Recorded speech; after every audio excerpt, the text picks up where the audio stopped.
మిత్రులందరికీ good evening.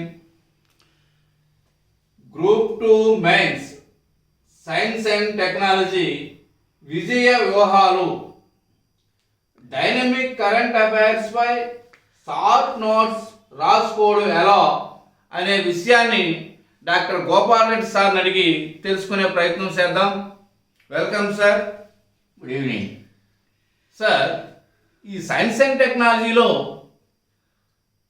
అభ్యర్థులు Telugu academy పుస్తకంపై ఎక్కువగా ఆధారపడుతున్నారు. వారికి మీరు ఇచ్చే సలహా ఏమిటి? వెల్ మిత్రులారా, వెల్కమ్ వన్ అండ్ ఆల్. మీరు ఈ సైన్స్ అండ్ టెక్నాలజీ అందరికీ చాలా కష్టంగా కనపడుతుంది. వాళ్ళు ఇంగ్లీష్ మీడియమైనా తెలుగు మీడియమైనా. ఇంగ్లీష్లోనూ అక్కడక్కడ లేదో డౌన్లోడ్ చేసుకుని కొన్ని తంటాలు పడుతున్నారు. తెలుగు మీడియంలో వచ్చిన సమస్య ఏంటంటే ఒక తెలుగు అకాడమీ బుక్ మనకు కనపడుతుంది, మిగిలినవి రిలవెంట్ కాదు. ఇది కూడా అంత రిలవెంట్ కాదు. ఒకసారి మీకు ఒక సెకండ్ చూద్దాం. సో ఇందులో మీరు ఇది కదండి తెలుగు అకాడమీ బుక్, మీది లేటెస్ట్ వెర్షన్. ఇందులో నేను మీకు నీట్గా బుక్ అంతా స్టడీ చేసి చెప్తున్నా. ఫస్ట్ మీరు అర్థం చేసుకోవాల్సింది ఏంటంటే, ఇందులో ఫస్ట్ మీరు బుక్ని మన సిలబస్ దగ్గర పెట్టుకొని సిలబస్ని బాగా మైండ్లో 2-3 సార్లు అనుకోండి.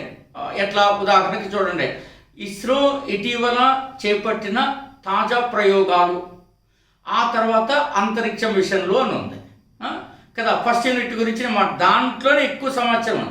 మీరు ఏం చేస్తారంటే, ఫస్ట్ సిలబస్లో ఉన్న ఆ తాజా ప్రయోగాలు అవి ఈ పుస్తకంలో లేవు. తాజా ప్రయోగాలు అంటే ఏమి? 2024, 2023 ఆగస్టు, సెప్టెంబర్, నవంబర్ తర్వాత అనుకోండి. అవి చదవండి చాలు. మళ్ళీ 2023, 2022, 2021 అవన్నీ చదవబోకండి దయచేసి. అట్లా చదవాలంటే మీకు టైం సరిపోదండి, టైం సరిపోదు. అర్థమవుతుంది కదా. ఉదాహరణకి నేను ఇక్కడ పేజ్ నెంబర్ చెప్పేస్తాను చూడండి మీకు. ఒక సెకండ్.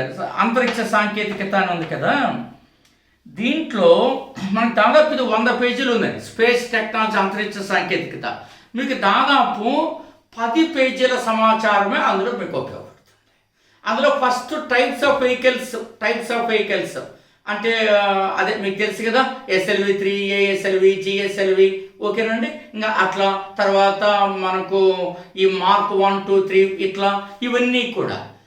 అందులో మీరు ఏం చేస్తారంటే, దయచేసి మీరు ఫస్ట్ సిలబస్ పేపర్ దగ్గర పెట్టుకోండి. తెలుగులో రాసుకున్నది, ఇంగ్లీష్ రాసుకోండి. ఫస్ట్ ఒక పేపర్ తీసుకొని రౌండ్ ఆఫ్ చేసేసుకోండి, అంటే అండర్లైన్ చేసుకోండి, లైన్లు చదువుతా. అక్కడ సరిపోతుంది. నాకు టైం ఉంటే నిజంగా చేయాలని మీరు నన్ను క్షమించాలా. కారణం DYU కట్ ఆఫ్ ఎంతో చెప్పలేని పరిస్థితుల్లోకి వెళ్ళిపోయాక, టైం లేక ఈ సైన్స్ అంటే డైనమిక్ కరెంట్ అఫైర్స్ రావడం ఎంత కూడా. సో ఈ పని మీరు దయచేసి చేయండి. అప్పుడు ఈ బుక్ అంతా చదవాల్సిన పరిస్థితి మనకు రాదనమాట. చాలా అంటే బుక్ అంతా ఇన్ఫర్మేషన్ బాగుంది, కానీ ఎవరో ఒక పరిశోధన చేసే వాళ్ళకో, సబ్జెక్ట్ తెలుసుకుందామనే వాళ్ళకో, లేక ఒక అకాడమిషన్స్కి బాగుంటుంది. కాంపిటేటివ్కి ఇట్లా చదవకూడదు. కారణం గ్రూప్ 1 ప్రిలిమ్స్లో మీరు చూడండి, గ్రూప్ 1 ప్రిలిమ్స్ పేపర్ ఇది. అందులో ప్రతిదీ నేను రీసెర్చ్ చేసి మీకు అనాలిసిస్ చేశాను. ఇందులో క్వశ్చన్ నెంబర్ 67 ఉన్నది. ఇది కోడ్ ఏదో మరి తెలియదు నాకు. కోడ్ ఏ ఉన్న పేపర్ చూడండి. 67వ క్వశ్చన్. ఇస్రో యొక్క PSLV C58 మిషన్లు అంతరిక్షంలో విజయవంతంగా ప్రదర్శించబడిన స్వదేశీ గ్రీన్ ప్రొపల్షన్ సిస్టమ్ గురించి కింది ప్రకటనలు వివరించండి. మీరు PSLV C58 చదువుతారు. ఇది 2024 కరెంట్ అఫైర్స్ అండి, ఇది డైనమిక్ కరెంట్ అఫైర్స్. ఇందులో మీరు PSLV C58 ఎక్కడి నుంచి ప్రయోగించారో దాని వివరాలు చదువుతారు, కానీ అది వివరవాడు గ్రీన్ ప్రొపల్షన్ సిస్టమ్ ఇచ్చాడు. ఎందుకో తెలుసా అండి? గ్రీన్ ప్రొపల్షన్ సిస్టమ్ అనేది టెక్నాలజీ డెవలప్మెంట్ ఫండ్ అనేటువంటి ఒక ఫ్లాగ్షిప్ ప్రోగ్రామ్ ఉంది. అది DRDO వాళ్ళు తెచ్చారండి. దాని కింద దీన్ని వివరించారు. ఆ సిస్టమ్ అడిగారు. ఇది ఎక్కడైనా పుస్తకాలు ఉందో, బయట పుస్తకాల్లో కానీ మీరు చదివితే ఎక్కడ ఉండదు, కానీ బిట్ అది అడిగారు ఇస్రో పని. మీరు ఇది ఒకసారి చదవండి, రైట్? నా కాన్సెప్ట్ అర్థమైంది కదా. ప్రతిదీ ఆ పుస్తకంలో చదివేసి డైనమిక్ గూగుల్ చేయండి, లేదా మాలాంటి వాళ్ళని అడగండి, చేయండి. ఇట్లంతా మీరు ప్రయత్నం చేయవచ్చు. Right sir. అది సార్ ఇప్పుడు చెప్పారు కదా విషయం, డైనమిక్ కరెంట్ అఫైర్స్ చుట్టూ ప్రశ్నలు రావడం చూస్తాము. వాటి సేకరణ ఎలా ఉండాలో ఒకసారి చెప్పండి. ఫస్ట్ అండి, డైనమిక్ కరెంట్ అఫైర్స్ అనగానే, కరెంట్ అఫైర్స్ అంటేనే వర్తమాన అంశాలు కదా. మరి గోపాల్ రెడ్డి డైనమిక్ అని, డైనమిక్ అంటే కరెంట్ అఫైర్స్ అనమాట. డైనమిక్ అంటే ఇంకా రౌండ్ ది క్లాక్ మీద ఉండాలి, అట్లా అడిగేస్తున్నాను. ఎందుకంటే మన డివైఓ జనరల్ స్టడీస్ పేపర్లో కూడా చాలా కరెంట్ అఫైర్స్ తీసుకొచ్చాయి. ఇది డైనమిక్ కరెంట్ అఫైర్స్. నేను ఏం చెప్తానంటే ప్రతి టాపిక్ సైన్స్ అండ్ టెక్నాలజీ అంటే డైనమిక్ కరెంట్ అఫైర్స్ మేము 3 నెలలుగా తయారు చేసిన తరగలేదు, అంత డైనమిక్ కరెంట్ అఫైర్స్ అందులో వచ్చింది. సో దాంతో పక్కకి తీసేయాలి కదండి. మీరేం చేయాలంటే ఫస్ట్ టాపిక్ మీరు ఉన్నారనుకోండి, ఫర్ ఎగ్జాంపుల్ ఇదే తీసుకుంటున్నా నేను, ఇస్రో ఇటీవల చేపట్టిన ప్రయోగం అంటే recent launch vehicles by ISRO అని గూగుల్ చేయండి, 2-3 సైట్స్ వస్తాయి. అందులో మీరు department of science and technology website చూడండి, లేదా మనకి press information bureau PIB site చూడండి, లేదా పర్టికులర్గా department of science and technology అదే ఒక ఆర్టికల్ రూపంలో ఇచ్చింటారు, అవి చూడండి. ఇంక ఏవి ఓపెన్ అయినా చూడద్దు. ఎందుకంటే ఈ ఢిల్లీ కోచింగ్ సెంటర్లు ఎవరైతే ఉంటారో వాళ్ళన్నీ మళ్ళీ ఈ సైడ్స్ నుంచి తెచ్చి కట్ అండ్ పేస్ట్ అంటే కాపీ కట్ పేస్ట్. సో కాబట్టి ఇది అక్కర్లేదు. కాబట్టి అలా గూగుల్ చేయండి. మీరు గూగుల్ చేయకుండా డైనమిక్ కరెంట్ అఫైర్స్ వెళ్ళకుండా ఎగ్జామ్కి మీరు వెళ్ళే ప్రయత్నం చేయవద్దు. రైట్. నెక్స్ట్ సార్, మార్కెట్లో లభ్యమయ్యే పుస్తకాల నుండి బిట్స్ రావడం లేదు. భలే అడిగారు. మీకు తెలిసిన విషయం, విద్యార్థులందరికీ తెలిసిన విషయమే. దానిపై మీరు ఇచ్చే సూచనలు సలహాలు ఏమిటి? ఇప్పుడు ఫస్ట్ మనం పాతికేళ్ళ నుంచి మన శ్రీమేణ శిక్షణ నడిపినప్పటి నుంచి చూస్తాండా, ఎవరైనా మాస్టర్లు ప్రయత్నం చేసి కన్సైజ్గా మెటీరియల్, కన్సైజ్ అంటే తెలుసు కదండి, తగ్గించి స్టార్ట్ చేసి రాసిచ్చారనుకో, అరే ఇంతే ఉందే దీంట్లో వస్తాయో రావో అని కాదు. మొత్తం ఆంధ్రప్రదేశ్లో ఒక దాని ఊహ ఇల్యూజన్లో ఉన్నారు. పుస్తకము ఎంత పెద్ద సైజ్ అయితే అన్ని బిట్లు వస్తాయి. అలా అయితే నేను 1000 పేజీలతో బుక్కే రిలీజ్ చేసేవాళ్ళం కదండి, 2000 పేజీలతో రిలీజ్ చేసేవాళ్ళం కదా. ఈ అభిప్రాయం నుంచి దయచేసి, సార్ ఎందుకు ఈ ప్రశ్న అడిగారు నాకు తెలియదు, కానీ ఇది రైట్ ఆప్షన్, రైట్గా అడిగారు. అందువల్ల షార్ట్ చేసుకొని చదువుకోవాలి ఎప్పుడైనా. అలా అయితే మనం ఎందుకు, మనకు ఇన్ని ప్రయత్నాలు ఎందుకు, ఇంత ఏమి అట్లా కాదు కదా. పుస్తకం సైజు కాదు, ఎగ్జామ్ పాయింట్ ఆఫ్ వ్యూకి వచ్చేటట్టుగా ఉందా లేదా, సోది ఉండకూడదు, సూటిగా స్పష్టంగా ఎగ్జామ్ పాయింట్ ఆఫ్ వ్యూకి ఉండాలి. ఇప్పుడు చూడండి, నేను డౌన్లోడ్ చేశానండి, ఇది మీకు కనపడుతుంది కదా, department of science and technology download చేసి మళ్ళీ దానికి నేను వాడే కరెంట్ అఫైర్స్ ఇస్రో చాలా బాగా ఇచ్చాడు, నేను మళ్ళీ రాశాను చూడండి డైనమిక్ కరెంట్ అఫైర్స్. ఏం రాసాము, ప్రధాని నరేంద్ర మోడీ మనకు విక్రమ్ సారాభాయ్ స్పేస్ రీసెర్చ్ సెంటర్కి వెళ్ళడం, 3 development projects so related to space, అంతరిక్షానికి సంబంధించి 1800 కోట్లతో స్టార్ట్ చేసింది ఆ ప్రాజెక్ట్. ఏం దాని యొక్క ఉపయోగాలు అవన్నీ ఇక్కడ రాశాను. ఆగస్టు 23 అంతరిక్ష దినోత్సవం ఎందుకు నిర్వహించాల్సి వచ్చింది, చంద్రయాన్ 3 ప్రాజెక్ట్స్ ఏంటి, గగనయాన్ కోసం 4 ఆస్ట్రోనామ్స్ పేర్లను ప్రకటించారు, వారికి ట్రైనింగ్ మొదట ఎక్కడ ఇచ్చారు, ఇప్పుడు ఎక్కడ ఇస్తున్నారు, ఏమిటి తాజా పరిస్థితి, గగనయాన్ ప్రాజెక్ట్ యొక్క అలొకేషన్ పెట్టుబడి ఎంత, అది ఎంతటితో సమానము. అంతేకాకుండా ప్రధాని నరేంద్ర మోడీ తన ప్రసంగంలో 3-4 అంశాలు ఇచ్చాడు. 2014 నుంచి 2024 బీజేపీ పరిపాలన, అంతకుముందు కాంగ్రెస్.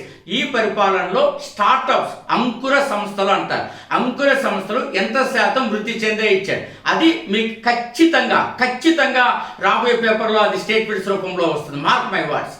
రెండో పాయింట్, ఈ దశాబ్ద కాలంలో నుండి తర్వాత అంతరిక్ష రంగం నుంచి ఎంత $1 బిలియన్ లెక్క దాని వృద్ధి చెందుతుంది, అది కూడా ఆయన చెప్పడం జరిగింది.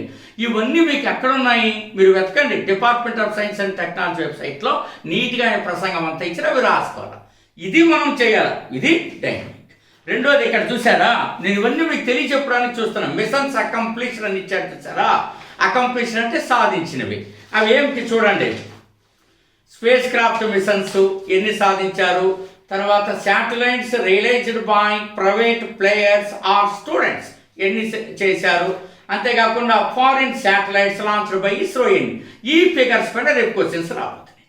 అందుకనే మనం 80 మూల గ్రంథాల నుంచి తీసుకుని ఎన్నండి ఒక్క సెకండ్ చూడండి సార్, మీరు కూడా 80 మూల గ్రంథాలను తీసుకొని మనం అన్ని సబ్జెక్టులకి 5 సంవత్సరాలుగా 25 సంవత్సరాల అనుభవం ఉన్నవారు, సోది లేకుండా సూటిగా స్పష్టంగా సైన్స్ అండ్ టెక్నాలజీ నేను డేర్గా చెప్పగలను, ప్రతి చోట పేపర్లో ఉంటున్నాను నేను. ఇది పుస్తకాలు మీకు, అందులో ఎట్లా వీడియో చేస్తారో మీరు చూడండి సార్. వీళ్ళకి ధైర్యం రావడానికి చెప్తాను, లేదంటే ఇవన్నీ చూపించాల్సిన అవసరం మనకు లేదనుకోండి. చూడండి, ఇది ఒక్క పేజీ, కేవలం స్పేస్ టెక్నాలజీ, ఇంకా పూర్తి అంతరిక్ష మిషన్లో మరో పీడిఎఫ్. ఇది ఒక్కటి 20 పేజీలు చదివేది. ఇస్రో ఇటీవల చేపట్టిన ప్రయోగాలు అప్ టు డేట్, ప్రధానమంత్రి కార్యాలయం వద్ద ఎంత ఇన్ఫర్మేషన్ అదంతా ఇందులో ఉంది. అంతేకాకుండా సార్ 80 పుస్తకాలలో మనం బ్రషప్ చేసి ఇంత నీట్గా ఎక్స్పర్ట్స్ రాసేయడం వలన వీళ్ళకి టైం సేవ్ అవుతుంది. అవసరమైంది మాత్రమే చదువుతారు. అంతేకాకుండా రివిజన్కి ఎక్కువ టైం ఉంటుంది. డైనమిక్ కరెంట్ అఫైర్స్లో మనం ఎక్స్పర్ట్స్ కాబట్టి ఒక ఎక్స్పర్టైజ్, అందులో ఒక నిపుణత్వం కనపడుతుంది. అందుకని ఇందులో ఈ పుస్తకాలన్నింటినీ మనం తయారు చేసాం. మీరు గమనించేట రాగానే అడిగారు కూడా, ఆంధ్రుల సాంఘిక చరిత్ర 25 పుస్తకాల నుంచి తొక్కదీస్తున్నటువంటి పత్రిక ఈ పుస్తకం అనేది మీరు చూస్తారు మిత్రులారా. నేను మీకు చెప్పాను కదా, భారత రాజ్యాంగం మీరు గమనించేటది. ఈ పుస్తకాలు ఎందుకు చూపిస్తుంటే మీకు కనీసం ధైర్యం రావాలి, భారతదేశంలో ఒక ప్రయోగం చేసిన వాళ్ళు ఉన్నారు అన్నది. దీన్ని తప్పుగానో అన్నిదిగానో భావించవద్దాను. ఇట్లా మనం చేసుకొని చదివితే డెఫినెట్గా మనం సక్సెస్ అయ్యేటువంటి అవకాశం ఉన్నది. దీనికోసం మీరు శ్రీ మేఘనా థింక్ ట్యాంక్ యాప్ను డౌన్లోడ్ చేయండి. అంతేకాకుండా ఇక్కడ మీకు వాట్సాప్ నంబర్ ఇస్తున్నా, 8074940030కి వాట్సాప్ చేయండి. మీకు ఈ సమస్య అనేది పోతుంది. నెక్స్ట్ క్వశ్చన్ మీరు అడగండి సార్. ఇంకా ఏమైనా ఉన్నాయా? క్లోజ్ చేయండి సార్. ఇప్పుడు మీరు టైం గురించి ప్రస్తావన చేశారు. కొంతమంది ఆస్పిరెంట్స్ ఎవరైతే ఉన్నారో ఈ సైన్స్ అండ్ టెక్నాలజీని ఎక్కువ భయపడుతూ 4 నుంచి 6 గంటలు కేటాయించడం జరిగి మిగతా సబ్జెక్టుని నెగ్లెక్ట్ చేస్తున్నారు. దానిపై మీ అభిప్రాయం ఏంటి సార్? నేను దీనికి 2 సజెషన్స్ ఇవ్వగలను మాస్టారు. కారణం ఏంటంటే, ఎస్ అఫ్ కోర్స్ 4 నుంచి 6 గంటలు చదువుతున్నారు. ఎందుకంటే వాళ్ళు భయం అవుతుంది. ఎందుకు ఇలా అనుకుంటున్నారంటే, ఏపీఎస్టీ తెలుగు కదా, చదువుతుంటే అర్థమైపోతుంటుంది ఎంతో కొంత అని ఒక అభిప్రాయం. పాలిటీ మరీ తేలికమైన అభిప్రాయం ఉంది. గ్రూప్ 1 ఫిలిమ్స్ తర్వాత వీళ్ళకి వచ్చి దగ్గరగా, లేకపోతే పాలిటీనా ఎవర్రవాడు అని అడిగేవాళ్ళండి. నేను సరదాగా చెప్తున్నాను. తర్వాత ఎకానమీ ఎప్పుడు నుంచి చదువుతున్నాం కదా, ఎక్కడో చోట విన్నది అనుకుంటా. నిజానికి ఎప్పటి నుంచి చదువుతున్నది పనికి రావట్లేదు ఇప్పుడు పేపరు. మన గ్రూప్ 1 ఫిలిమ్స్లో MA ఎకనామిక్స్ చేసి స్కూల్ అసిస్టెంట్గా పనిచేస్తూ సోషల్ స్టడీస్లో స్లెట్ ఉండి నెట్ ఉండి అట్లాంటి అబ్బాయి అందులో దాంతో కలబెట్టలేకపోయాడు. ఎకానమీ వేరే విషయం, కానీ ఎంతో కొంత తెలుసు అనే అభిప్రాయం అది. ఈ సైన్స్ అండ్ టెక్లో ఎక్కువ ఆందోళన వలన 4 నుంచి 6 గంటలు దీనికే ఇచ్చేస్తాను. ఇతర సబ్జెక్టులు కూడా దెబ్బతింటారు. ఏదేని 2 సబ్జెక్టులు రోజులో చదవాలి. నాకు తెలిసి మీరు ఏం చేస్తారంటే సైన్స్ అండ్ టెక్నాలజీని రోజు 2 గంటలు అట్లా ఒక 40 రోజులు చేస్తే 80 గంటలు ఉంటుంది. 80 గంటలు వీళ్ళు వస్తారు. రోజు చదవడము రివిజను టెస్ట్ కూడా దాంతో పాటు చేయాలి.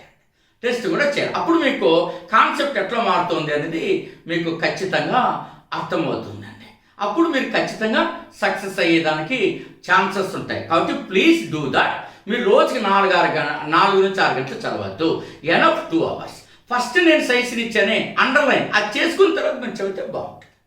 నెక్స్ట్ సార్ ఇంకేమైనా? సార్, కొంతమంది ఈ సైన్స్ అండ్ టెక్నాలజీ సంబంధించి కొంతమంది ఇబ్బంది పడుతున్న విషయం, డేటా చదవాలా లేదా కాన్సెప్ట్ని చదవాలా లేదా అంటే స్టాక్ చదవాలా లేదంటే ఈ మూడింటిని అన్నింటినీ కలిపి చదవాలా అనే విషయం మీద ఎక్కువగా బాధపడుతున్నారు. ఆ విషయం మీద క్లారిటీ. యాక్చువల్గా ఇది ఎకానమీకి ఇట్లా అడుగుతూ ఉంటారు, డేటా, కాన్సెప్ట్, స్టాక్ అని. ఇందులో సైన్స్ అండ్ టెక్ అందాక స్టాక్ వదిలేయండి, తర్వాత చూసుకుందాం. స్టాక్ వదిలేయండి ఎగ్జామ్ వరకు వదిలేయండి కదా, తర్వాత టైం చదువుదాం, ప్రస్తుతానికి అక్కర్లేదు. అయితే ఇది కాన్సెప్ట్ డేటా అనే దానికంటే కూడా ఈ science and technology innovation subject కాబట్టి ఇన్ఫర్మేషన్ ఎక్కువగా ఉండాలా, ఆ ఇన్ఫర్మేషన్ అడిక్వేట్గా ఉండాలి. అది మీరు ఫస్ట్ చూడాలి. డేటా అంటే ఇందులో పెద్ద డేటా గుర్తుపెట్టుకోవాల్సిన అవసరం లేదండి. ముఖ్యంగా ఇంకా కాన్సెప్ట్ అంటే దానికి స్టిక్ అవ్వాలి. కాన్సెప్ట్ అంటే మళ్ళీ ఇక్కడ ఏ ఫిజిక్సో కెమిస్ట్రో బయాలజీనో లేదా ఎన్విరాన్మెంట్లో చదివినట్టుగా కాన్సెప్ట్ అనేది కాదు. కాన్సెప్ట్ ఇందులో ఇన్ఫర్మేషన్ ఉంటుందండి. అంటే దీన్ని ఒక రకంగా మనం పేరు పెట్టచ్చేమో, ఎట్లా అంటే ఇన్ఫర్మేషన్ బేస్డ్ కాన్సెప్ట్ అని చెప్పచ్చు. అంతే. కాన్సెప్ట్ అంటే మనకు అర్థము బాగా అర్థం చేసుకొని మనం అవగతం చేసుకొని ఆకలింపు చేసుకునే దాన్ని కాన్సెప్ట్ అంటాం కదా. ఇందులో ఆకలింపు చేసుకోవడానికి ఏముండదు. ఇప్పుడు ఉదాహరణకు గ్రీన్ ప్రొపల్షన్ సిస్టమ్ బెంగళూరు చెందిన ఒక ప్రైవేట్ కంపెనీ డెవలప్ చేశారు. సో అదే వాడు ఇచ్చాడు ఇక్కడ. ఇందులో ఏమని ఇచ్చాడు? బెల్లాట్రిక్స్ ఏరోస్పేస్ ప్రైవేట్ లిమిటెడ్ ఇచ్చాడు. ఇది ఇన్ఫర్మేషనా కాన్సెప్టా? ఇన్ఫర్మేషన్. కానీ కాన్సెప్ట్ ఏంటి? స్టార్టప్స్కి ఫస్ట్ టెక్నాలజీ డెవలప్మెంట్ ఫండ్ ద్వారా ప్రస్తుత నరేంద్ర మోడీ ప్రభుత్వం డెవలప్ చేస్తుంది, వాళ్ళని సహాయం చేస్తుంది. ఇది కాన్సెప్ట్. అంటే ఏమిటి? ఇన్ఫర్మేషన్ ఆధారిత కాన్సెప్ట్ని మీరు చదువుకోవాలనేది ముఖ్యమైనటువంటి అంశం. ఓకేనండి? థ్యాంక్ యూ సార్, చక్కటి వివరణ ఇచ్చారు. మరి ఈ విషయాలన్నీ కూడా అభ్యర్థులందరూ గమనించి చక్కని ఆలోచనతో ఏ ఒక్క సబ్జెక్ట్ని కూడా తక్కువ అంచనా వేయకుండా ప్రతి సబ్జెక్ట్కి తగిన ప్రయారిటీ ఇస్తూ సక్సెస్ అవుతారని కోరుకుంటూ ఈ మరొక వీడియోలో మరిన్ని విషయాలతో కలుసుకుందాం. Thank you. ఇక్కడ మీరు చూసారు కదా, 8074940030 60 పేజెస్ పంపిస్తారు. దీన్ని మరీ మర్చిపోకండి. తర్వాత డౌన్లోడ్స్ రిమైన్ థింక్ ట్యాబ్. మీరు ఈ మొత్తం ప్యాకేజ్లే కానీ వచ్చినట్లయితే, మీరు కోర్సులోకి వచ్చినట్లయితే తప్పనిసరిగా మీకు హెల్ప్ అవుతుంది. 3 టెస్ట్ మెంటార్షిప్ అని ఒక దేశంలో కొత్త ప్రోగ్రాం పెట్టాం. అన్నిటిని మీరు చూడండి. అనవసరంగా పుస్తకాలు కొని హైరాణ పడతావు, అర్థం కాక దయచేసి అట్లా వెళ్ళొద్దండి. We support you. ఎగ్జామ్ వరకు మనం సపోర్ట్ చేస్తున్నాము, మీరు గమనించే ఉంటారు. ఈ దేశంలో అభ్యర్థులు వాట్సాప్ మెసేజ్ కానీ ఫోన్ చేసిన వెంటనే కాస్త కుడి ఎడంగా స్పందించేది సబ్జెక్ట్ కరెక్షన్. నేను ఒక్కడే ఉన్నాను. ఏ ఎక్స్పర్ట్ ఫోన్లు చేయరు. వాళ్ళు ఎవరో కింది వాళ్ళు ఉంటారు, ఫోన్ చేస్తారు. కింది వాళ్ళు మన దగ్గర వేరే పనులు చేస్తారు, కానీ అభ్యర్థితో నేను ఒక్కరినే మాట్లాడతాను. అది మీకు మంచి అవకాశంగా కూడా ఉంటుంది. ఆల్ ద వెరీ బెస్ట్, మీ డాక్టర్ గోపారెడ్డి.